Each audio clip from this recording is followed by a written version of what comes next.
Muy buenas noches a todas las personas que se encuentran en este momento conectadas. Eh, y me alegro que así sea muchísimo porque yo creo que el tema sobre el cual va a ser la ponencia ahora va a ser de muchísimo interés, nos va a aportar mucho a nuestra vida profesional y personal.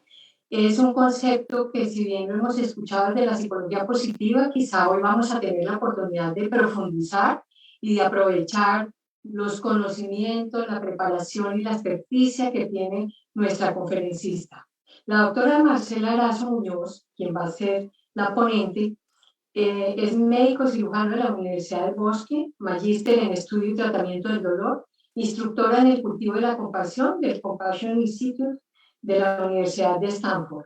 Bienvenida, doctora Marcela, qué gusto tenerla con nosotros finalmente. Esto sí ha sido realmente, lo consideramos como un triunfo.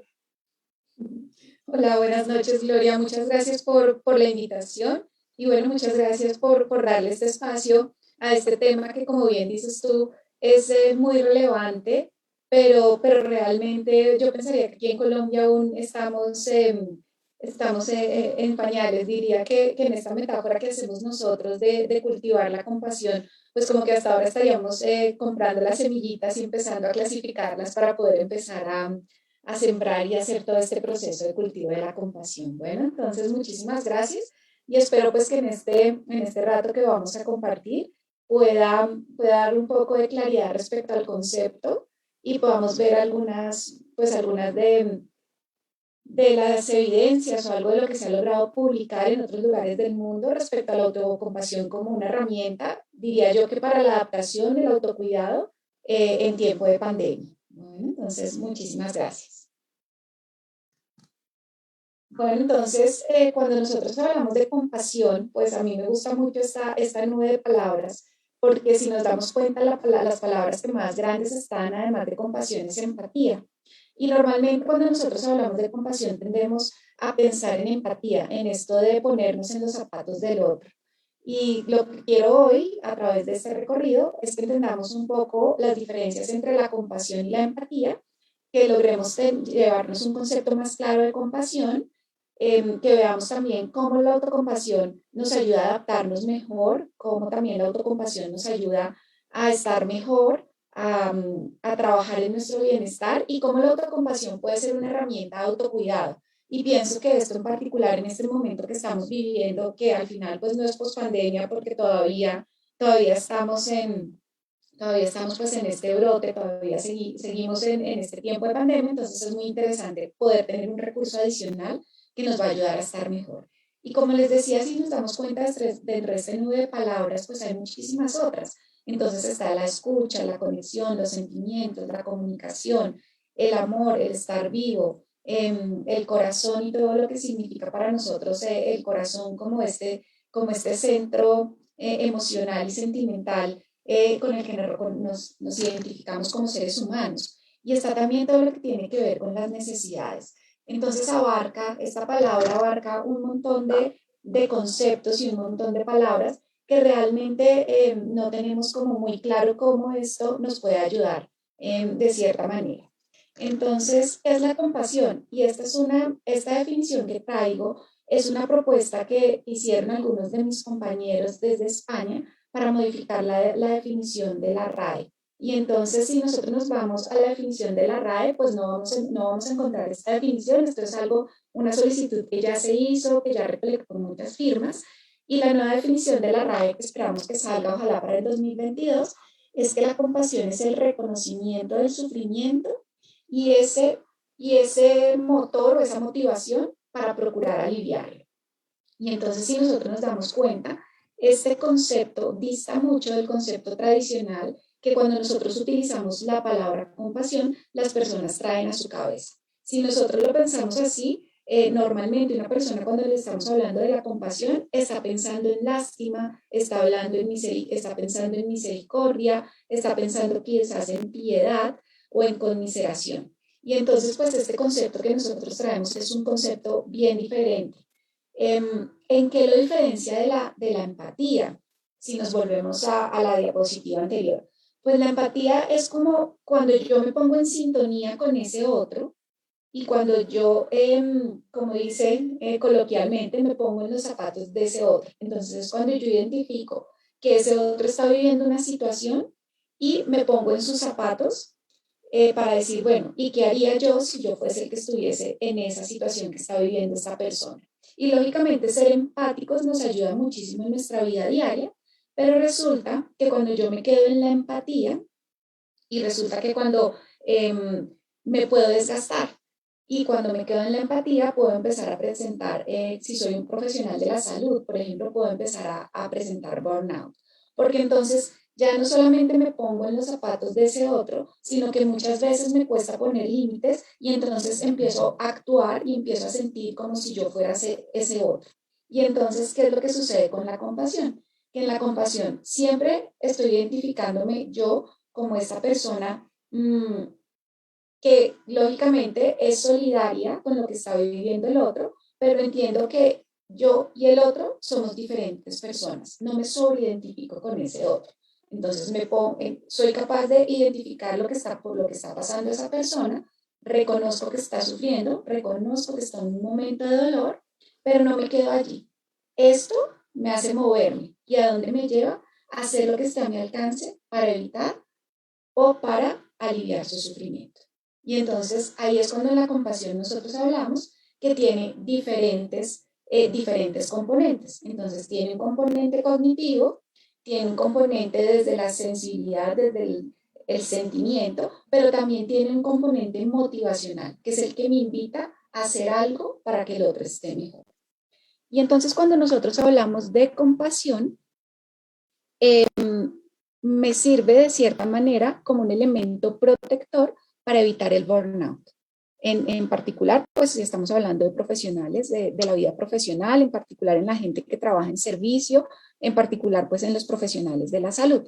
Pero lo que yo les voy a mostrar también es algunos beneficios que se han logrado identificar en ciertos grupos poblacionales cuando ayudamos a que estas personas desarrollen la compasión y en particular la compasión para sí mismos. Y bueno, aquí traigo una definición un poco más completa que esta definición sencilla que como les decía es la que queremos que quede finalmente en la RAE.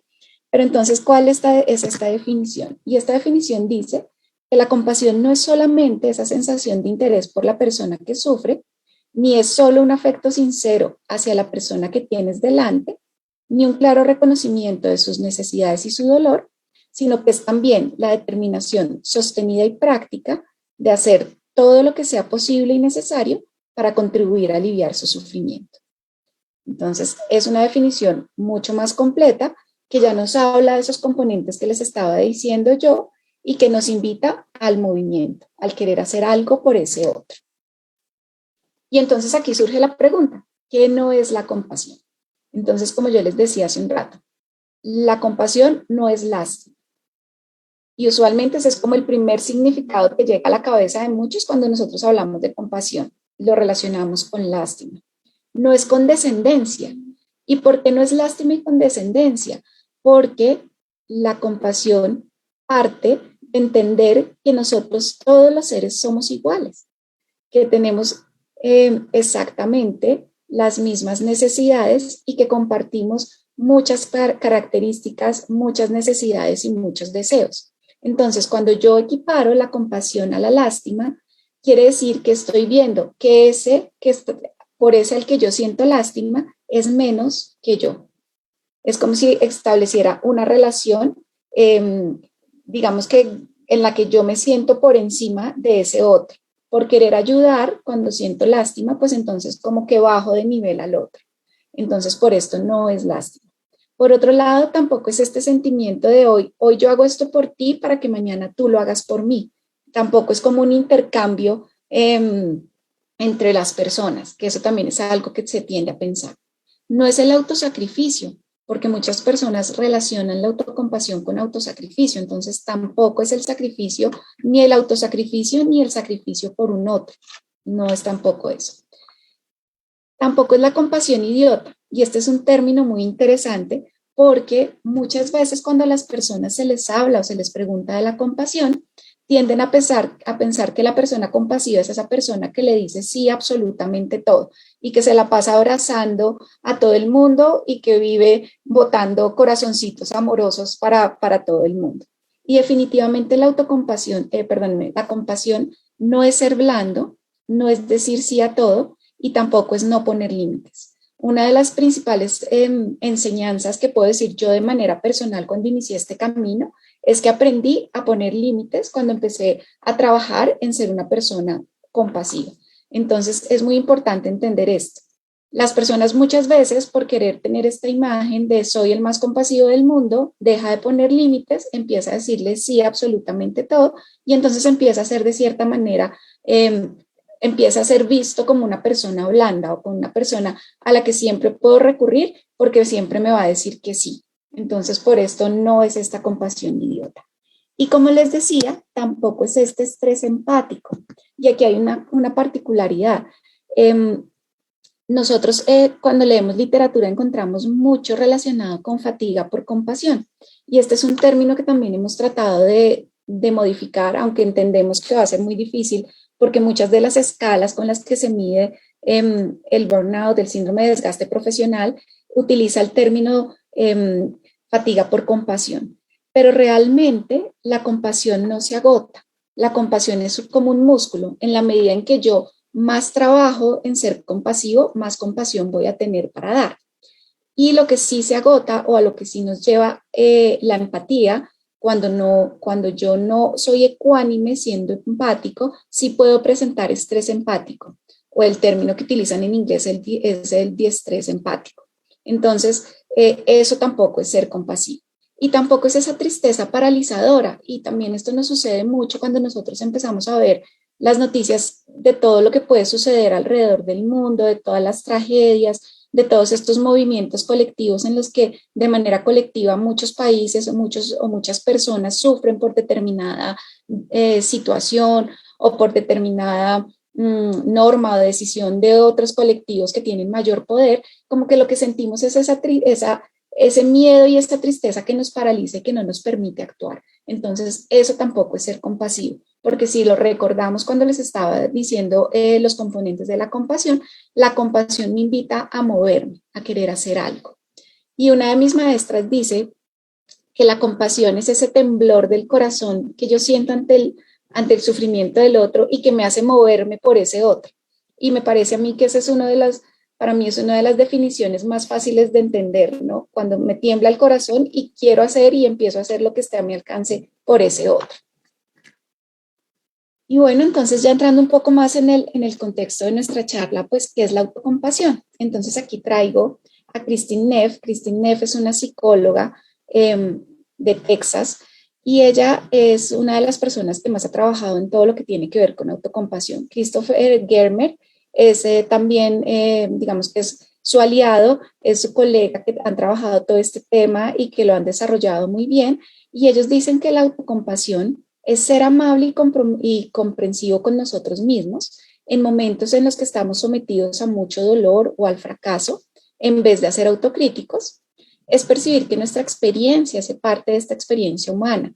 Es decir, que dejamos de vernos como seres aislados, que somos a los únicos que nos está pasando algo en determinado momento, y es sostener los pensamientos y sentimientos negativos con conciencia plena, en lugar de sobreidentificarnos con ellos. Es una definición larga, pero ahora les voy a ir explicando cada uno de los términos y cada uno de los componentes que vemos en esta definición. Y entonces, como les decía, Kristin Neff habla de estas dimensiones: la bondad hacia uno mismo, la humanidad compartida y la atención plena. Y por el otro lado, estas dimensiones autocompasivas tienen su contraparte, que son las dimensiones opuestas. Entonces, cuando yo hablo de la bondad hacia uno mismo, la contraparte es el juicio hacia uno mismo. Cuando estoy hablando de atención plena, la contraparte es la sobreidentificación. Y cuando hablo de humanidad compartida, la contraparte es el aislamiento. Bueno, y entonces, ¿qué pasa con el amor bondadoso hacia sí mismo?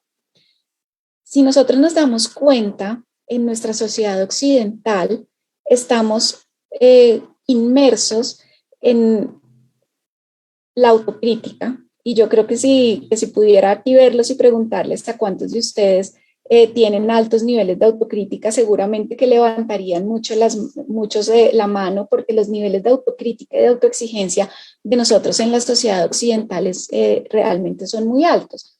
Entonces, ¿qué quiere decir el amor bondadoso hacia sí mismo? Pues que yo me empiezo a tratar a mí mismo o a mí misma como trataría a una persona a la que yo quiera mucho. Y seguramente si su hermano, si su mamá, si su papá, si sus hijos en algún momento tienen algún tipo de comportamiento, conducta que realmente pues no es adecuada si quisiéramos calificarla de alguna manera, pero digamos una conducta que podría ser reprochable, en lugar de castigarlos y en lugar de reprenderlos, usualmente lo que nosotros tendemos a hacer con estas personas a las que queremos mucho es como abrazarlas y es como darles y brindarles como este cariño y esta posibilidad de decirle tranquilo, te equivocaste, pero pues con esto vas a estar mejor y esto. Y entonces es lo mismo hacia nosotros, es empezarnos a tratar a nosotros con ese amor, con ese cariño, con esa bondad a la que trataríamos a una persona a la que quisiéramos mucho. Y entonces Christine Neff tiene un ejercicio muy interesante o una serie de ejercicios en los que invita precisamente eso, a reconocer que cuando nos equivocamos, que cuando no somos hábiles en algunas circunstancias, respondamos hacia nosotros mismos con amor y con bondad. Y entonces pues nos damos cuenta que esta dimensión del amor bondadoso es supremamente importante. Y luego viene esta otra dimensión que para mí es una de las dimensiones más bonitas y es la dimensión de la humanidad compartida. Y entonces, ¿qué es esa humanidad compartida? Lo que yo les decía hace un momento. Es ese identificarnos en primera medida como iguales. Y en segunda medida es identificarnos como parte de un colectivo. Y si yo los invito a pensar en este momento por unos minutos o por unos segundos, mejor, ¿cuántas personas en el mundo en este momento pueden estar sentados en un salón de eventos o ante un computador compartiendo un congreso relacionado con temas de psicología? Y seguramente vamos a identificar o vamos a pensar que hay muchas personas. No somos los únicos en este momento que estamos viviendo esta situación. Y así como existe para algo tan sencillo y tan concreto como este momento que estamos compartiendo en el Congreso, pues así pasa para todos, para todo lo que vivimos en la vida. Somos más de 7.000 millones de seres humanos. Imposible que ninguno en algún momento esté viviendo una situación similar a la que nosotros enfrentamos. Entonces empezamos a salirnos de esta idea autocentrada y de esta idea de visión de túnel en que yo soy el único que sufre o el único que vive una situación difícil en nuestra vida. Y al identificarnos como parte de esta humanidad compartida, entonces nos damos cuenta que no estamos solos y que no estamos aislados. Pero la humanidad compartida tiene un elemento adicional, y es que en la humanidad compartida empezamos a entender que también somos interdependientes. Es decir, que todos dependemos de todos. Y empezamos a entender también que nuestras acciones tienen consecuencias. Y entonces cuando empezamos a sentirnos interconectados, pues entonces también como que nuestra visión hacia el mundo empieza a cambiar. Y aquí en la dimensión de la humanidad compartida, les voy a invitar a que piensen un momento en una bebida que se hayan tomado a lo largo de este día. Puede ser el café de la mañana, puede ser una agua aromática, puede ser cualquier bebida. Y que empiecen a tratar de identificar qué personas participaron de este evento. Y entonces seguramente si nos vamos con el ejemplo del café, vamos a lograr identificar al agricultor y también seguramente a esa familia del agricultor y a todas las personas que recogieron los granos del café, que participaron en todo el proceso de tostarlo, de la molienda, y entonces como que está todo ese eje productivo, pero también está relacionado todas esas personas que participaron en el empaque, en la distribución, en la llevada a un supermercado. Y entonces si empezamos a darnos cuenta, en esa taza de café ya llevamos como más de 10 personas contadas. Y si adicionalmente pensamos también en el recipiente en el que nos lo tomamos, entonces también nos van a surgir más y más personas.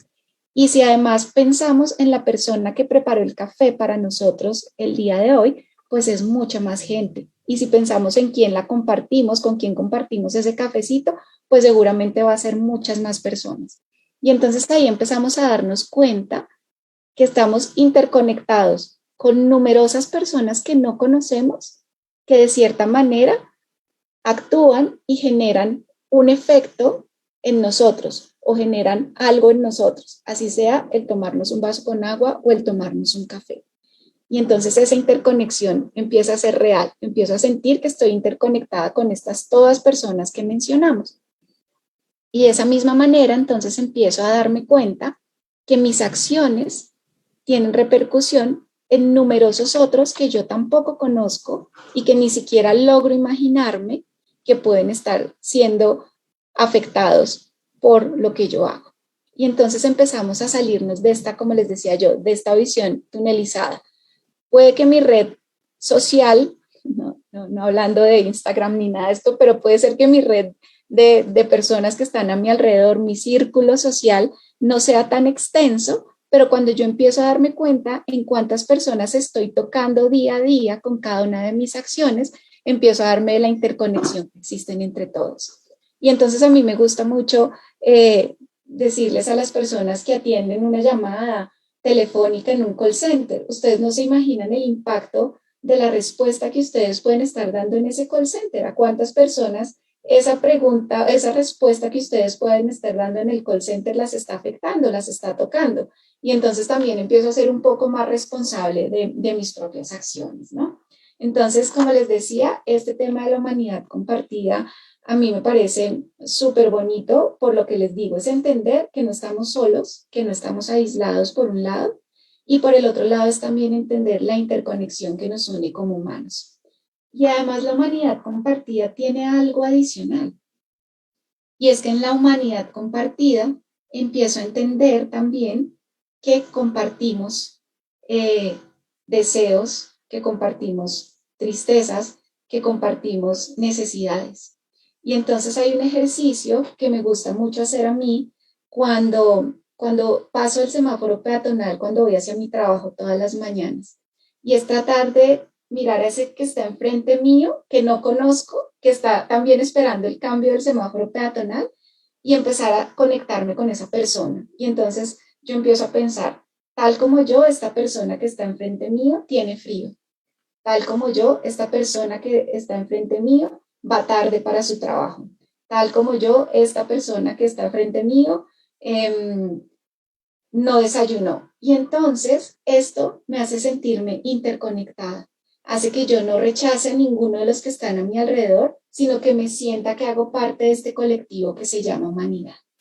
Y entonces por esto la humanidad compartida a mí me parece algo maravilloso. Y aquí traigo una definición de Claudio Araya.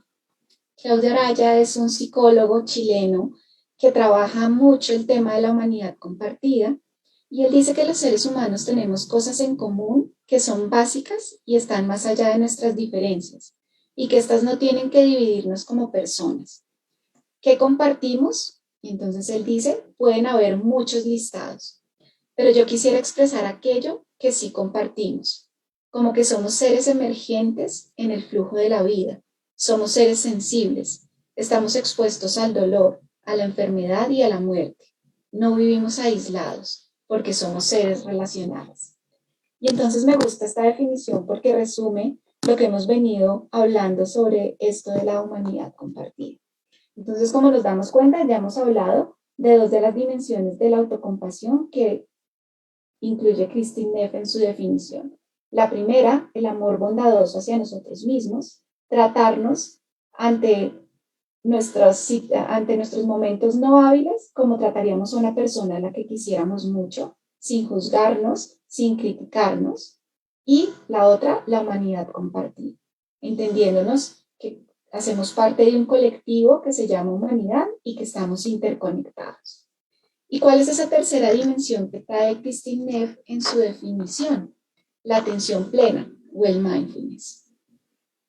Y entonces aquí es muy interesante lo que trae la atención plena, porque resulta que nosotros vivimos nuestros días en un corre-corre, que nos levantamos desde la mañana y nos acostamos en la noche y como que uno dice, pero a qué hora se me pasó el día y no hice lo que tenía que hacer o estuve lleno de 1000 actividades, pero ni siquiera me detuve a pensar cómo me estaba sintiendo o cómo estaba yo hoy. Y entonces a lo que nos invita la atención plena es a conectar con nosotros mismos. ¿Y a conectar con nosotros mismos desde dónde? Yo diría que desde 3 lugares. Desde nuestra mente, preguntarnos qué estoy pensando hoy, cómo están mis pensamientos. Desde mis sentimientos, cómo están mis sentimientos, cómo están mis sentimientos hoy, cómo me siento. Estoy feliz, estoy triste, estoy cansado, estoy aburrido, porque es que eso no lo hacemos. Diariamente nosotros nunca nos preguntamos cómo estamos nosotros mismos y cómo está nuestro cuerpo. Entonces es conectar con nosotros todos los días en esos 3 aspectos. ¿Y por qué es tan necesario hacerlo? Porque es que cuando yo conecto conmigo mismo, puedo identificar mis necesidades. Y si yo identifico mis necesidades, pues puedo actuar consecuentemente con ellas para solucionarlas o para resolverlas o para hacer cambios necesarios en mi vida. Y yo ahí digo que definitivamente el autocuidado no es esta receta mágica que nos quieren vender de cierta manera de coma saludable, duerma de 6 a 8 horas, tómese 2 litros de agua, haga ejercicio, porque finalmente el autocuidado tiene que ser ajustado a nuestras propias necesidades. Y la única manera en la que yo puedo actuar conforme a mis necesidades es estando conectada conmigo misma. Entonces, aquí por eso es tan importante la atención plena, el mindfulness.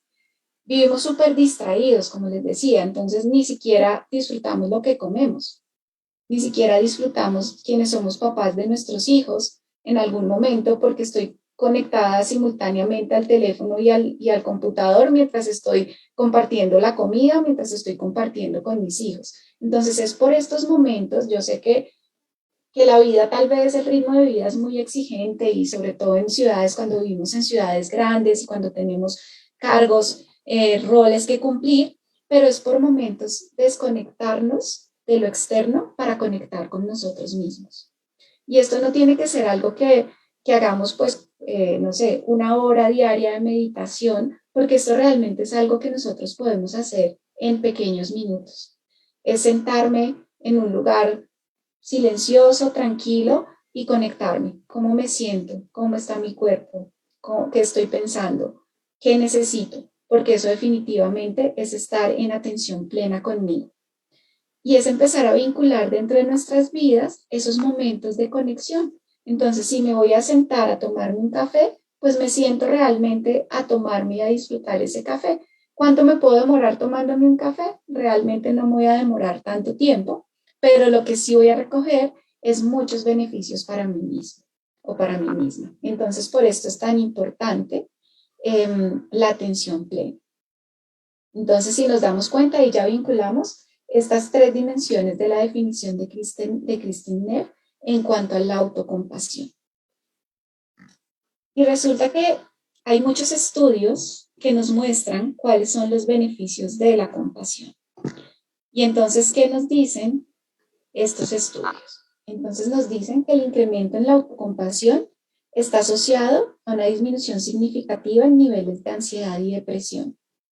También han encontrado que las personas autocompasivas han mostrado tener fortalezas psicológicas como mayor felicidad, optimismo, sabiduría, curiosidad, iniciativa personal y afectos positivos. También han encontrado que hay una alta correlación entre la autocompasión y el bienestar psicológico, que hay una mayor aceptación de uno mismo, que empieza a generar relaciones positivas con otros, mayor autonomía, autodominio, y como una mejor forma de enfrentar las demandas de la vida cotidiana. Y entonces en algunos estudios también han logrado identificar que ayudan al crecimiento personal. Yo les podría decir de manera personal que cuando uno empieza a trabajar en uno mismo, haciendo estas pausas de presencia plena, de atención plena, cuando uno empieza a trabajar en uno mismo, empieza también a identificar esas señales que puede dar nuestro cuerpo cuando me estoy enfrentando a una determinada situación. Es decir, si yo me estoy enfrentando a algo que me pueda generar disgusto y que me pueda generar una reacción explosiva, que me pueda generar más problemas, si yo ya sé, ya me conozco y ya sé cuáles son como esos campanazos que de mi cuerpo, yo puedo de cierta manera empezar a parar y evitar tener estas reacciones fuertes que me puedan generar mayores problemas. Y todo esto lo desarrollo a través de atención plena, de autoconocimiento. Entonces, muy importante esto. Y también les puedo decir que por experiencia propia, cuando yo empiezo a trabajar en mí mismo, también empieza a cambiar la forma en la que yo me relaciono con los otros. Y entonces por eso también la autocompasión pues ha traído o muestra todos estos beneficios que vimos aquí en esta diapositiva. También que se ha identificado que los individuos que tienen una alta compasión tienen menor rumiación mental. ¿Y esto por qué es? Pues porque como empiezo a trabajar en mí mismo, en estar en atención plena, pues también puedo parar de cierta manera en algún momento toda esta cantidad de pensamientos que llegan a mí o de ideas repetitivas. Y también puedo empezar a trabajar puedo llegar a identificar si esto que está pasando, si esto que estoy viviendo está pasando de verdad o si es algo que estoy yo aquí rumiando e inventándome, es un cuento que me estoy armando en mi cabeza. Entonces, por eso, en eso también con la autocompasión se ha demostrado que se ha logrado. Además, también nos ayuda a tener mayor inteligencia emocional, mayor claridad de sentimientos, mayor capacidad de reportar los estados de ánimo negativos, como les decía. Entonces, yo ya logro identificar que me voy a enganchar y entonces antes de engancharme y antes de reaccionar, paro, respiro y ahí sí respondo y entonces esa pausa que estoy haciendo de atención plena, de conectar conmigo, me permite modularme mejor y también entonces puedo decir, me estoy sintiendo de esta manera, me estoy sintiendo de esta otra manera. Y también me ayuda a tener mayores sentimientos de autonomía y competencia. También han identificado que las personas autocompasivas exhiben una manera gentil y saludable de relacionarse, no solamente consigo mismos, sino con los otros. Y esto es a través de esto que hablábamos de esa dimensión de la autocompasión, de entender y de tratarme con este amor bondadoso hacia mí mismo. Bueno, y resulta que a pesar de todas estas cosas bonitas que hemos venido hablando, pues también se han identificado que hay muchos miedos a la autocompasión. Y digamos que no solamente a la autocompasión, esto es todo un ejercicio que realizó Paul Gilbert. Paul Gilbert es un psicólogo inglés en la Universidad de Derby y él desarrolló la terapia centrada en la compasión. Y Paul Gilbert dice que hay unas barreras para el desarrollo de la compasión. Hay barreras en la compasión hacia uno mismo, hay barreras en la compasión hacia el otro y hay barreras para recibir la compasión. Y entonces estas que les traigo aquí son esos miedos a la autocompasión. Son esos miedos, esas barreras que nos limitan a que nosotros seamos unas personas autocompasivas. Y pues esto es un listado, esto es un test, o más que un test, pues es como un instrumento para que cuando uno habla de compasión, pues califique dónde puede estar sus miedos o sus barreras a la compasión, desde esas tres perspectivas de recibir compasión, ser autocompasivos y dar compasión. Y entonces dentro de estos miedos a la autocompasión, entonces está algunos como siento que no puedo ser amable y perdonarme a mí mismo. Cuando pienso en ser amable y cariñoso conmigo mismo, me siento triste. Arreglármelas en la vida tiene que ver con no ser compasivo y ser duro. Todo este concepto de que si yo soy autocompasivo, entonces me voy a volver perezoso, me voy a volver autoindulgente y entonces no me va a importar nada. Entonces, si nos damos cuenta, pues este también es uno de estos miedos o estas barreras. Prefiero no saber qué se siente al ser compasivo y amable conmigo. Cuando intento sentir amabilidad y calidez hacia mí, me siento vacío. Y bueno, pues aquí continúa toda la lista. Y entonces, cuando las personas marcan cuáles son sus principales miedos, pues también pueden empezar a buscar cómo trabajar sobre esos miedos para poder llegar a ser autocompasivos. Aquí en particular me parece muy importante lo que tiene que ver con la autocrítica. Entonces, si se dan cuenta, de abajo para arriba, la tercera dice, si me vuelvo demasiado compasivo y pierdo mi autocrítica, se van a ver mis fallos. Y entonces, como les decía, pues esto es un listado de miedos a la autocompasión que surge ajustado pues a nuestra sociedad occidental, porque esto surge definitivamente desde Inglaterra. Y entonces, pues es bien interesante esto de los miedos a la autocompasión. Y también existen mitos de la autocompasión. Y así como hablábamos al principio de qué nos significa la autocompasión, pues entonces también surgen estos mitos. Entonces, significa debilidad, te hace complaciente, es narcisista, es egoísta, es autoindulgente. Y estos mitos de la autocompasión también nos limitan y también se constituyen en una barrera para que nosotros demos autocompasión, seamos autocompasivos. Entonces, importante también tenerlos en cuenta.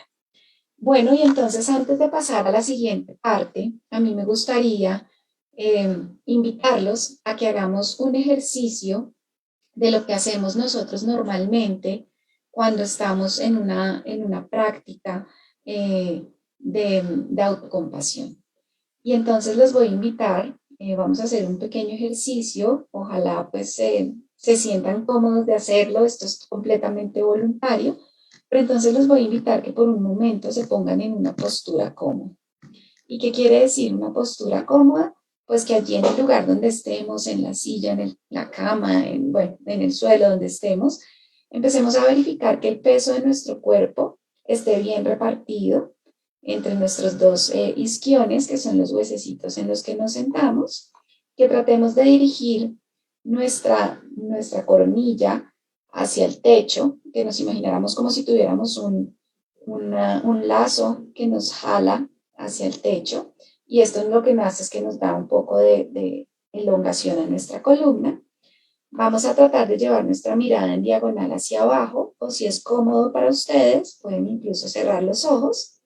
Y si es posible, también vamos a apoyar nuestros pies allí sobre el piso o sobre los apoyos de la silla en la que estemos. Les voy a invitar a que respiren profundamente por su nariz, inhalando profundamente, y que exhalen por su boca. Y una vez más, inhalamos profundo por la nariz y exhalamos por la boca. Y les voy a invitar a que traigan a su mente una situación que les recuerde, una situación en la que ustedes sientan que no hayan sido muy hábiles, en las que quizás una situación en la que hayan sentido que les faltó un poco de tacto, por decirlo de alguna manera, para poder enfrentar esa situación. No tiene que ser la situación más difícil de la vida, puede ser una situación cotidiana, una situación que vivimos en el día a día. Responderle inadecuadamente a una persona, quizás no ponerle atención a nuestros hijos en un momento que nos necesitaron, situaciones que no sean muy complejas. Y por un momento te voy a invitar a que repitas mentalmente para ti después de mí. Este es un momento de dificultad. Este es un momento de sufrimiento. El sufrimiento hace parte de la vida.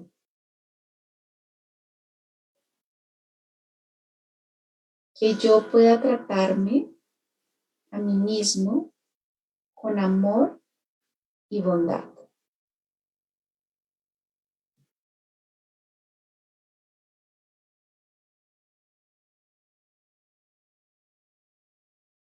Bueno, y muy lentamente te invito a que vayas soltando las imágenes, los sentimientos, las emociones, los pensamientos que te acompañaron durante este pequeño ejercicio, que poco a poco volvamos a este espacio común en el que estamos compartiendo.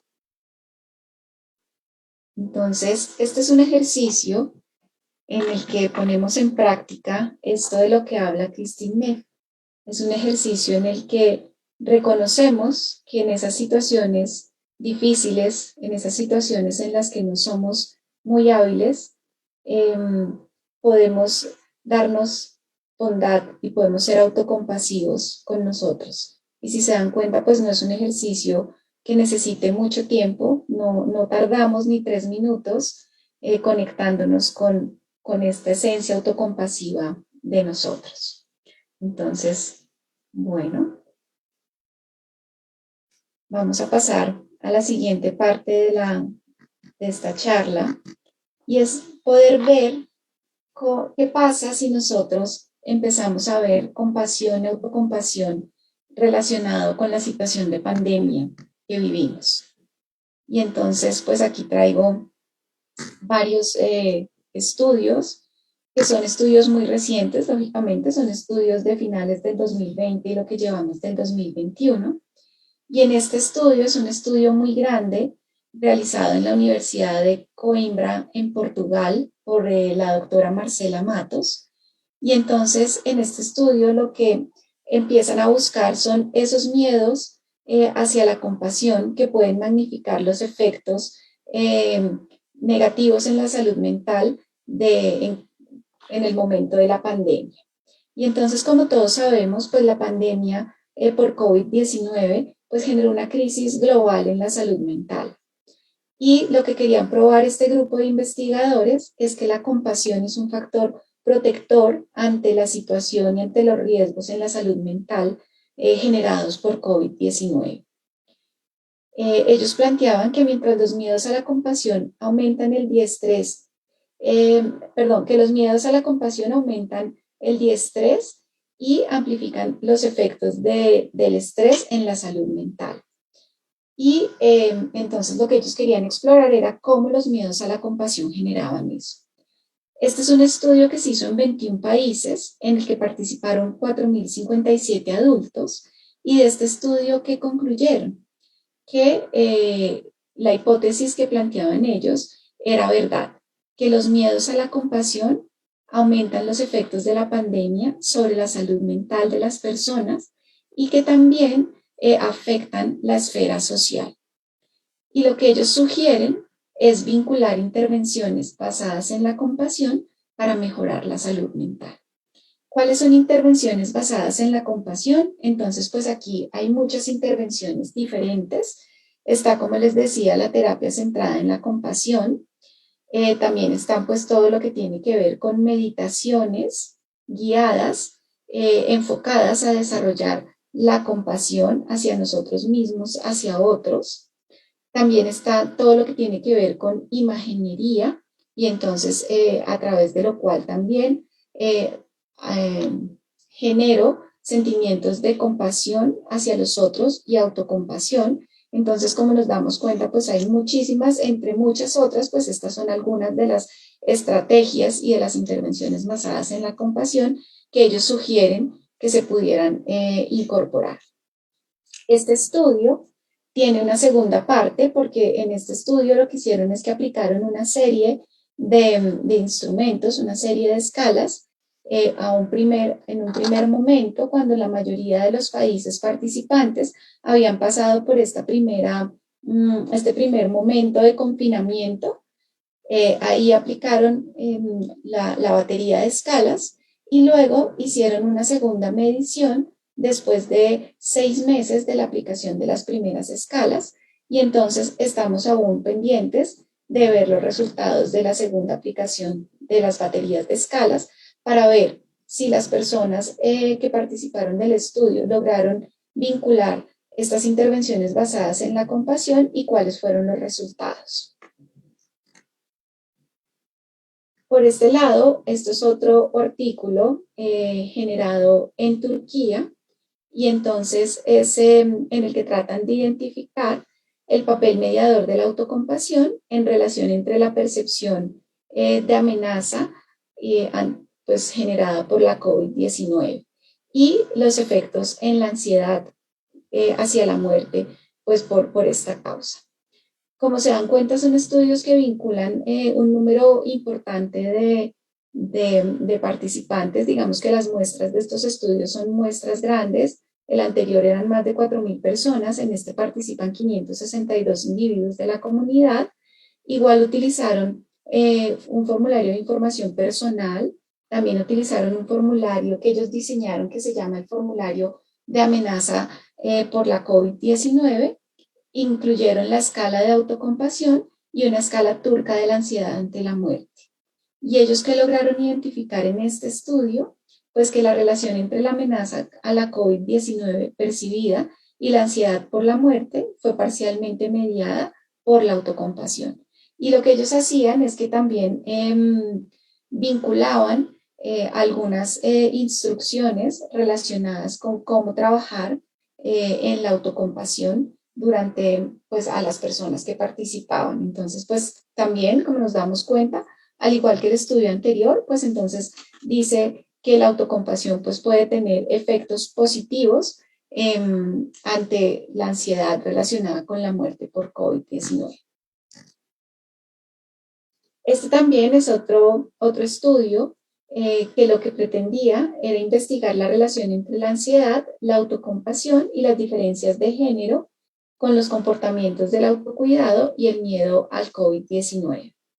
Ellos también, esto es un estudio transversal, también una muestra de 403 personas que respondieron estos instrumentos, esta batería de instrumentos.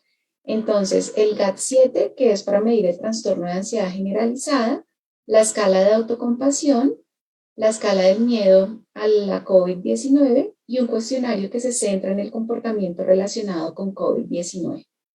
Y ellos que lograron identificar en este estudio que los hombres y las personas que tienen menos miedo a la COVID-19 tienen mayores probabilidades de no desarrollar conductas de autocuidado, ante lo cual los autores recomendaban pues que se debía mantener una educación para pues que se alinearan pues a todas las medidas que son recomendadas por la Organización Mundial de la Salud relacionadas con el autocuidado, pero adicionalmente ellos se dieron cuenta que la implementación de protocolos encaminados a aumentar la compasión ayudan a reducir el miedo a esta enfermedad en personas que calificaban altos niveles de miedo,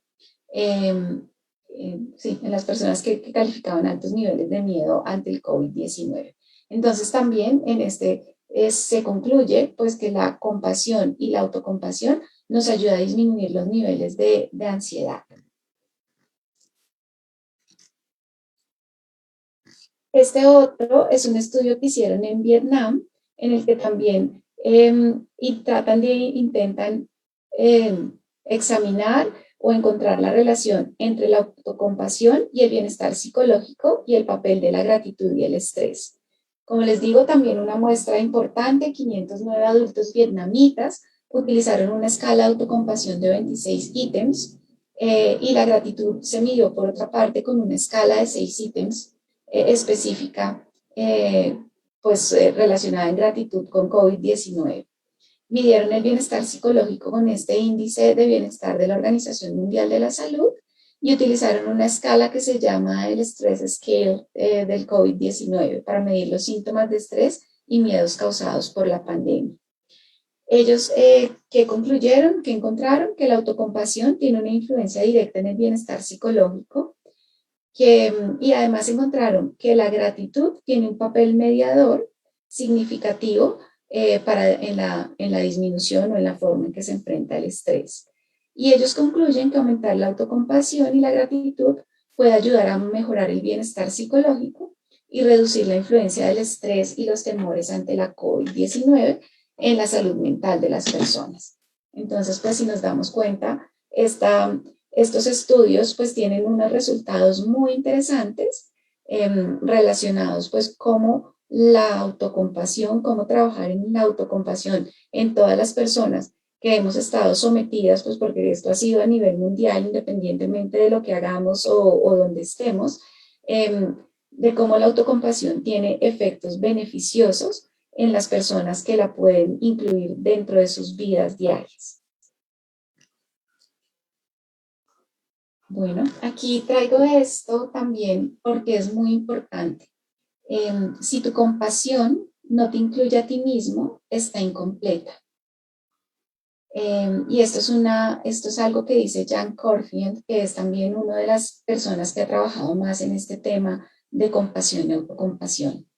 Y también cito a Christine Neff, quien dice que no siempre podemos obtener lo que queremos, no siempre podemos ser las personas que queremos ser, y que cuando nos negamos o nos resistimos a esta realidad, el sufrimiento surge en forma de estrés, frustración y autocrítica. Pero que cuando nosotros aceptamos de una manera bondadosa, de una manera benevolente, el que no podamos ser esas personas que queremos ser, entonces empezamos a generar emociones positivas como la compasión y el cuidado que nos ayudan a enfrentar esta situación. Entonces, nuevamente, pues es encontrar en esta herramienta de la autocompasión, pues unas posibilidades de trabajar en nuestro autobienestar. Bueno, pues digamos que esto es la presentación que traía. Lógicamente me parece muy importante. Si podemos entonces abrir en este momento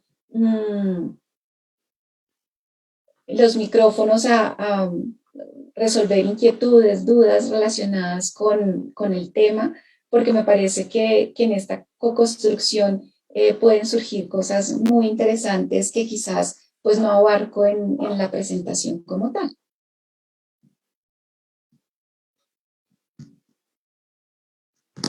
Doctora Marcela, yo creo que la presentación fue suficientemente clara y explícita en explicar todos los beneficios de la autocompasión y los efectos que tiene, los efectos benéficos, digamos, ideas erróneas o las afirmaciones que hay que son las dificultades que la gente piensa que tiene o que tiene para trabajar con la autocompasión. Aparte del mindfulness, ¿qué estrategias utiliza usted para incentivar como el desarrollo de la autocompasión, como para instaurar la autocompasión en el repertorio de una persona? Porque pues es que lo otro entiende uno que ya es cuando se tiene la autocompasión, pues se puede aplicar a determinadas circunstancias y situaciones y el beneficio que reporta es inmenso, pero ¿cómo instaurar la autocompasión? Listo, entonces Gloria, digamos que así como lo dice Christine Neff, es poner en práctica como esas tres dimensiones. ¿Y qué quiere decir poner en práctica esas tres dimensiones? En primer lugar, cuando yo hablo de tratarme con amor bondadoso, entonces es empezar a cambiar como esta forma en la que me autocritico y me autoexijo constantemente, ¿no? Es empezar a bajar como ese nivel en el que me califico a mí misma, este nivel de autoexigencia y este nivel en el que me estoy criticando cuando no soy hábil. Entonces, esa es una de las primeras estrategias, empezar como a reconocer cuando, y creo que esto es muy común en la mayoría que nos equivocamos y digo, ay, pero qué bruta, ay, pero cómo hago esto, pero que no sé qué. Entonces, es poder empezar a identificar que cuando yo me equivoco, en lugar de decirme qué bruta o en lugar de decirme, ay, pero yo ahí estoy pintada, pues es empezarme a tratar de una manera diferente a mí misma, ¿no? Entonces es empezar a reconocer, oiga, bueno, es normal que me equivoque, me puedo equivocar, venga, corrijo, pero no tengo por qué ser autocrítica y autojuzgarme de una manera tan fuerte ante esas situaciones. Y yo creo, eso es súper común. Yo en estos días estaba viendo en mi lugar de trabajo, alguien estaba escribiendo un correo y, uy, no, pero qué bruta, uy, pero es que cómo no soy así, pero no mire esto. Entonces es eso, ¿no? Es empezar a bajar ese tono, esa voz autocrítica con la que nos estamos tratando permanentemente. Y por eso la invitación es a pensárnoslo, bueno, y si me equivoco, ¿cómo trataría yo a una persona a la que quiera mucho ante esta situación? Seguramente no la voy a ir a regañar, lo que voy a ir a hacer es seguramente a tratar de entenderla y a tratar de decir, bueno, pues es normal equivocarse, ven, resolvemos esto, pero sin entrar en esos niveles de autocrítica tan gigantes, ¿no? Entonces, esa es una de las formas en las que nosotros Okay. trabajamos en la autocompasión. Por otro lado, como estos son estrategias basadas en mindfulness, pues también trabajamos mucho en lo que tiene que ver con meditaciones que nos ayudan y ejercicios que nos ayudan a desarrollar la autocompasión, ¿no? Entonces, cuando yo empiezo a trabajar con imaginería o cuando empiezo a trabajar con meditaciones guiadas en las que me empiezan a ayudar a desarrollar ese sentimiento de amor y de bondad hacia mí mismo, pues esa es otra de las estrategias que utilizamos nosotros para desarrollar autocompasión. Eh, y lógicamente, pues una de las principales fuentes, como ya lo dijimos, pues es en empezar a trabajar en atención plena, ¿no? En empezar a reconocer mis necesidades, en empezar a identificar mis reacciones emocionales ante las dificultades que se me presenten en la vida, porque eso también me va a ayudar a ser más asertivo y a trabajar pues en mi autocompasión también, ¿no? Y en mi autocuidado. Perfecto, doctora. Queda clarísimo que de pronto estar en esa permanente autocrítica y en el juicio de valor que nos hacemos nosotros a nosotros mismos, pues es no solamente corregirlo verbalmente, porque uno se expresa así como usted lo manifestó continuamente, sino pensarlo también. Hay veces que uno se recrimina mucho el haberse equivocado y se vuelve un pensamiento reiterativo y uno como que no le pasa y no se perdona, se castiga y se de todo, ¿sí? Entonces pienso que esa es una labor que hay que hacer definitivamente. Por acá hay otra pregunta, doctora. ¿Cómo resolver el aspecto religioso en la práctica de la compasión? Bueno, lo que pasa es que creo que hay que tener en cuenta, esto es todo un tema que estábamos hablando hace un momento con David en el fuera de cámaras. Digamos que todo esto, si nosotros nos vamos hacia nuestra religión judío, pues a nuestras religiones que son judío-cristianas, lógicamente si nosotros nos vamos a los conceptos de compasión, que tiene que ver, como les decía yo al principio, con lástima, con misericordia, con conmiseración, con piedad, entonces nos vamos muy hacia el aspecto religioso. Pero lo que estamos en este punto es que finalmente estas prácticas basadas en mindfulness, como la compasión, pues tienen que ver están allí en todo este grupo de terapias de tercera generación, donde definitivamente pues no el componente religioso no es un componente primordial. Una de las grandes barreras para las personas que trabajamos en entrenamientos de cultivo de la compasión o en terapia centrada en la compasión es que siempre la gente va a tratar de relacionar compasión con el sentido religioso, ¿no? Con el concepto religioso. Entonces es tratar de llevar a entender que esto no tiene un fundamento religioso, porque esto surge también de prácticas budistas. Esto es algo que viene así como el mindfulness, cuando Jon Kabat-Zinn va al oriente y lo trae a occidente y lo adapta cuando él lo trae por primera vez, pues esto también tiene unas raíces profundas en el budismo, pero lógicamente nosotros aquí el abordaje que hacemos es un abordaje desde el secularismo, es decir, esto no se trata de venir a tratar de convertir a nadie a una religión ni de sembrar conceptos religiosos, sino es que definitivamente se han dado cuenta que tratar de traer estas prácticas que tienen muy buenos resultados en el oriente al occidente, pues trae beneficios, pero no pienso que definitivamente tenemos que sacarlo del concepto religioso. No, no estamos tratando de convertir a nadie, a ninguna religión, ¿no? Y una de las cosas es que muchas de las personas que son instructores de cultivo de la compasión, que son terapeutas de terapia de la compasión, son personas de diferentes culturas y diferentes creencias. A nadie le dicen usted tiene que volverse budista para poder hacer esto, porque el enfoque es completamente secular, ¿no? Y cuando empezaron a traer esto, uno de los objetivos de las personas que empezaron a traer todas estas prácticas allá como en 1960 y tanto a Occidente, fue tratar de volver esto, es un concepto que le dicen el budismo científico. Y es el budismo científico, es porque no estoy tomando las creencias religiosas, sino estoy tomando como parte de su filosofía y parte de su psicología. Y entonces ahí es donde también encontramos esa, pues como esa división o como que esto no tiene que ser religioso, ¿no? Pero pues ahí encontramos una barrera importante. Doctora, hablando de su ejercicio profesional, ¿usted tiene oportunidad de trabajar con el tema de autocompasión con los pacientes de cuidado paliativo? Digamos que yo lo he incorporado más hacia el cuidado de los equipos asistenciales.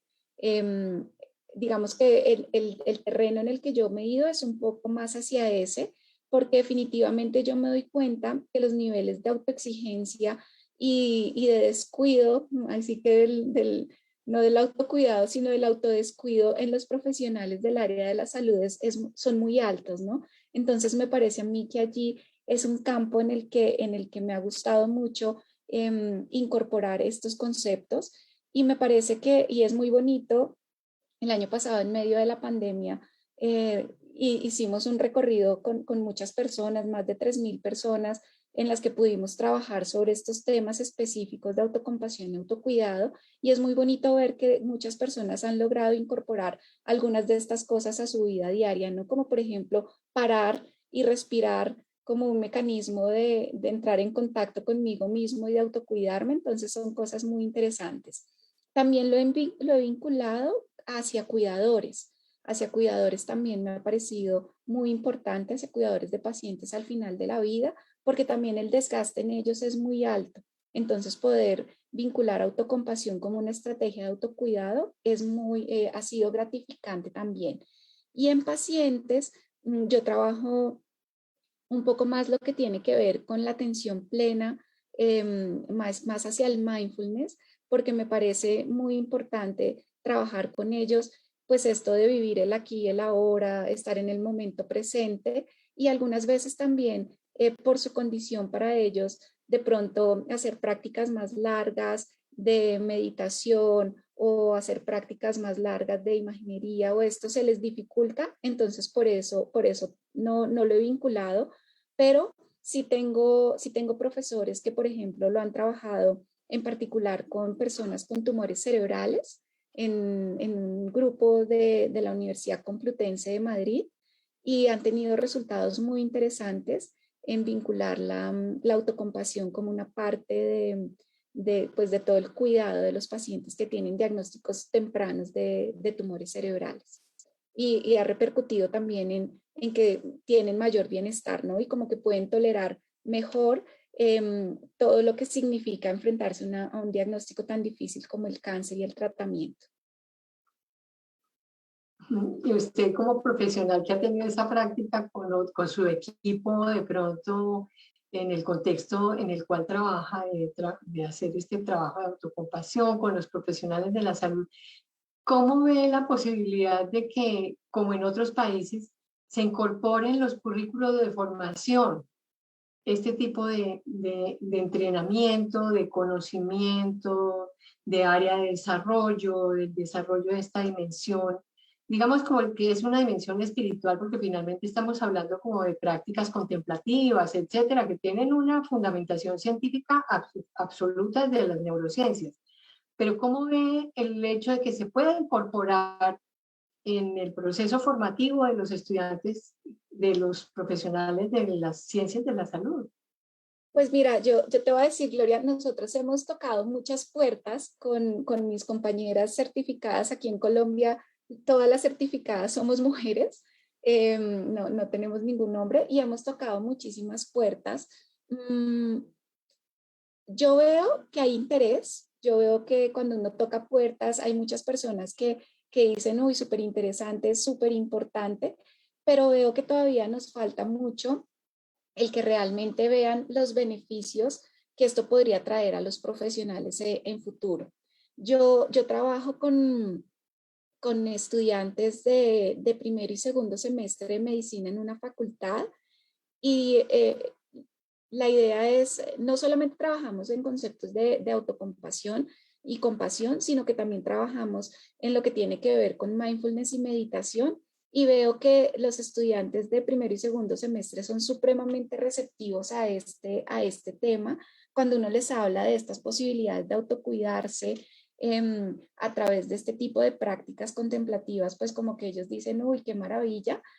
Algunos ya van como alrededor de mitad de carrera porque no llevamos realmente mucho tiempo y algunos dicen que sí, que ellos definitivamente han logrado incorporar algunas de estas prácticas dentro de su vida diaria y reportan pues que definitivamente les ayudan, pero yo todavía veo que hay resistencia, o sea, como que el interés está, pero como que todavía todos estos miedos hacia vincular esto en los currículums todavía son muy fuertes. Yo creo y yo digo que yo soy un médico diferente, yo realmente entiendo que, y tal vez mi generación es esa generación en la que los médicos dejaron de ser pues como este Dios y nos volvimos un poco más humanos y más terrenales y más cercanos a nuestros pacientes, pero creo que todavía hay muchas de estas personas que no, que vincular estos aspectos, digamos que la dimensión emocional, la dimensión espiritual dentro de la formación médica es algo, o de las ciencias de la salud, es algo que todavía no lo ven como con muy buenos ojos. Hemos tenido muy buenos resultados con enfermería. Enfermería sí es mucho más abierto y creo que como todo en la práctica de la salud, los enfermeros son más abiertos a este tema. Entonces sí hemos tenido mejores resultados y más apertura para vinculación en algunos programas de prácticas contemplativas en enfermería. En medicina todavía hay un poco de resistencia. Ok. Bueno, doctora, pues una presentación excelente, muy ilustrativa, muy clara, además que nos deja con muchas inquietudes y con muchos deseos de profundizar en el tema, definitivamente, ¿no?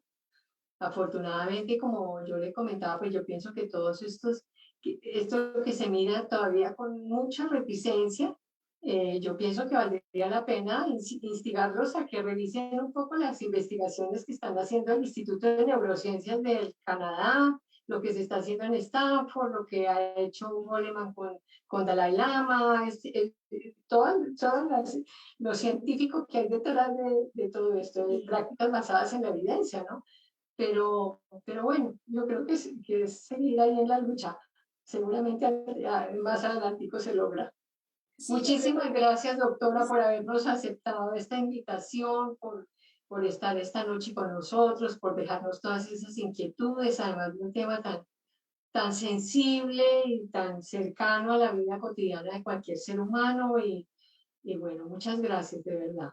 bueno, muchísimas gracias de verdad una vez más a ustedes por la invitación y bueno, por dejar compartir esto que para mí definitivamente es supremamente importante y que ojalá algún día podamos tener más personas apasionadas y comprometidas con la compasión. Buenas noches, doctora Marcela. Seguiremos hablando. Bueno.